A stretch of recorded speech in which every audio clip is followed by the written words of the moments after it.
فدیناہ بذبح عظیم، ابراہیم جاؤ بچے کو ذبح کر دو۔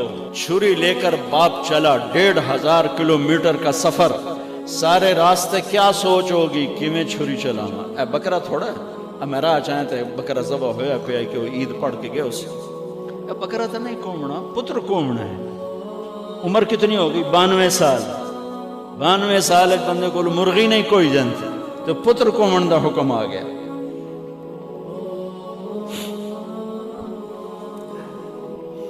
بڑے شیطان کے یوں منہ کرو ادھر لیفٹ، ادھر سے منہ کرو تو رائٹ۔ دو پہاڑ آپس میں ملتے تھے، اس میں ایک اونٹ بن جاتی تھی، وہاں باپ بیٹا کھڑے ہوئے،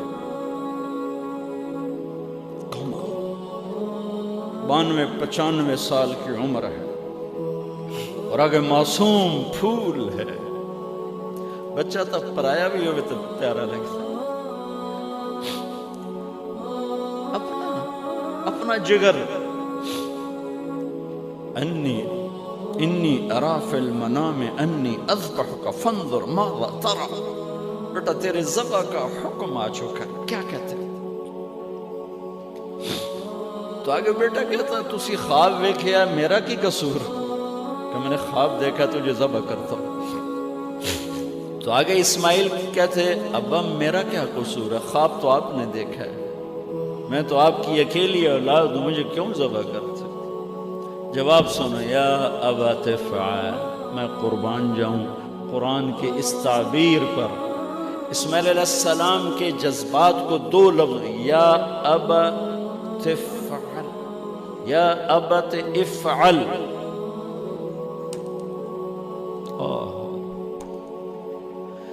کیا تسلیم و رضا ہے۔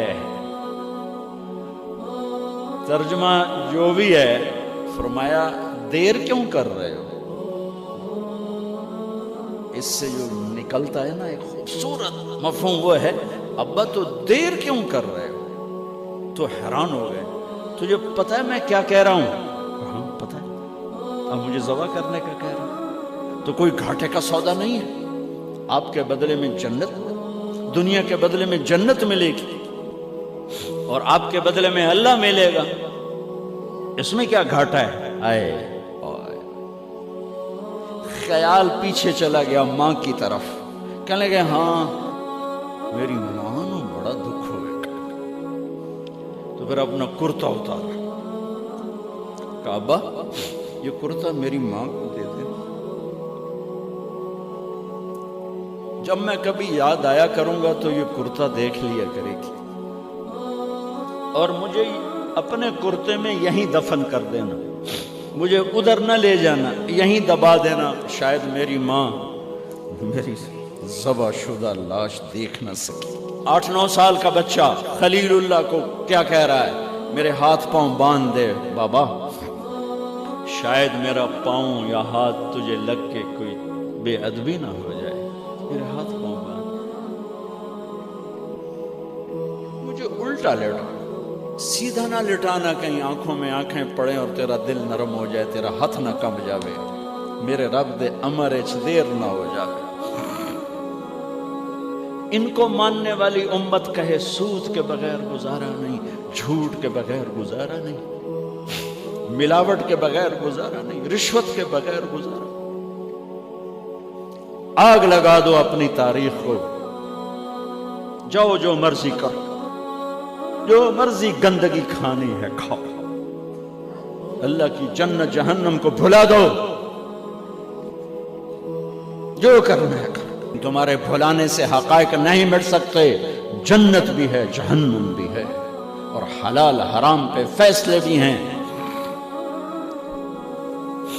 ابراہیم علیہ السلام نے ہاتھ باندھے، پاؤں باندھے، یہ کوئی بکرے دے ہاتھ پیر تو نہیں بننے جا رہے، پتر دے ہاتھ پیر بننے جا رہے ہیں۔ الٹا لٹایا، ایک ہاتھ میں چھری، ایک ہاتھ میں سر کے بال، گوڈا کنڈ تے رکھے، گھٹنے کو کمر پہ رکھا، یوں بال پکڑے اور چھری، اور ایسے یوں آسمان کو دیکھا،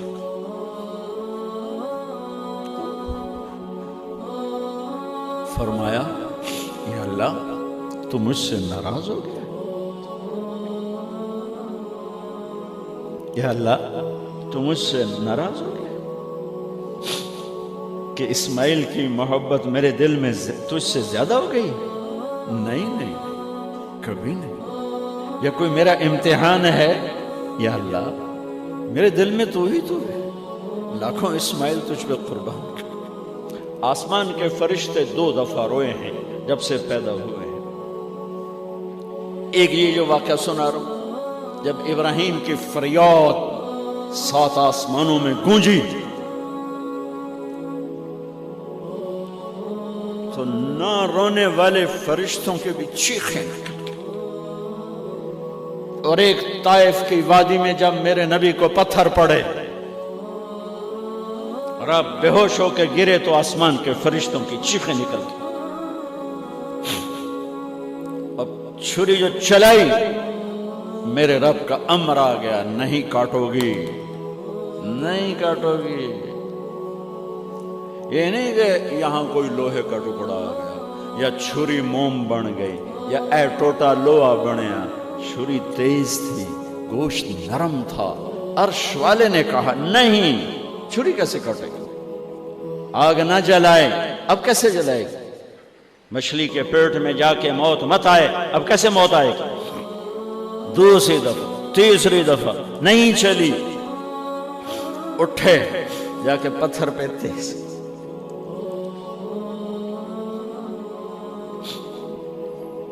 یہ علماء نے لکھا ہے کہ جانور کے سامنے چھری تیز نہ کرو تاکہ جانور کو تکلیف نہ ہو۔ قربانی کے مسائل میں آتا ہے، قربانی کے مسائل میں کہ جانور کے سامنے چھری تیز نہ کرو کہ جانور کو تکلیف نہ ہو۔ پتر دے سامنے چھری تیز ہو رہی، میں چلتی کیوں نہیں؟ جب 4تھی دفعہ پکڑی ہے تو اللہ نے کہا جبریل جلدی کر، میرے خلیل نے جلال آیا ہے، امتحان پاس ہو گیا۔ وَنَادَيْنَاهُ أَنْ يَا إِبْرَاهِيمُ قَدْ صَدَّقْتَ الرُّؤْيَا إِنَّا كَذَلِكَ نَجْزِي الْمُحْسِنِينَ وَفَدَيْنَاهُ بِذِبْحٍ عَظِيمٍ۔ پٹی باندھی تھی آنکھوں پر، چھری جو چلائی چل گئی، آنکھوں سے پٹی اتاری تو سامنے چھترا اور آگے اسماعیل اور ساتھ جبرائیل، دونوں مسکرا رہے اور چھترا سامنے پڑا۔ میرے نبی ساری زندگی 2 چھترے ذبح فرماتے تھے قربانی میں، ایک امت کی طرف سے، ایک اپنی طرف سے۔ حج کے موقع پہ